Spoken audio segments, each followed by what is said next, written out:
আমি জানি একটু ভালো লাগবে। তারপরে যিনি লিখেছেন তিনি বলছেন,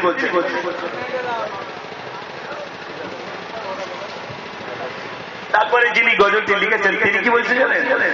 মুজাফফরের আমি বলি সত্য কথা বল, মুজাফফরের আমি বলি সত্য কথা বল, দোয়া করি হয় না যেন ঈমানি দুর্বল। মুজাফফরের আমি বলি সত্য কথা বল, দোয়া করি হয় না যেন ঈমানি দুর্বল। আমি মরতে রাজি হব গাছি কথা আমার শেষ।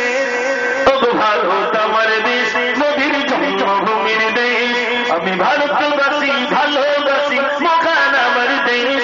আমি গর্ব করি, ফখর করি, ভারত আমার দেশ। ভারত আমার দেশ, মোদির জন্মভূমির দেশ। আলহামদুলিল্লাহ। এবারে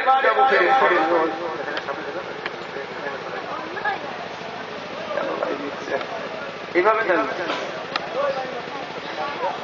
আচ্ছা হয়েছে হয়েছে। ক্যাসেট বার করবেন, ভিডিও করবেন না?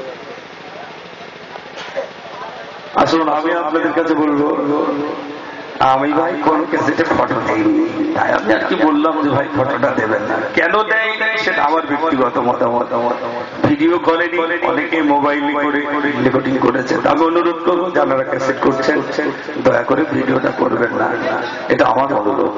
আসুন আমি হাসিনার কথা আপনাদের কাছে একটু বলবো, শুনবেন কি? হাসিনা খুব ভালো নাকি? হ্যাঁ ওইটাই বলবো, আমি ওটা বলবো।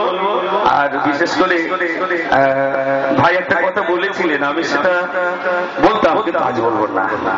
সেটা হলো আমরা কুরবানির সময় দেখা যায় অমুক লোক 10,000 টাকার গরু কিনে, যে আমি 20,000 টাকার গরু কিনবো।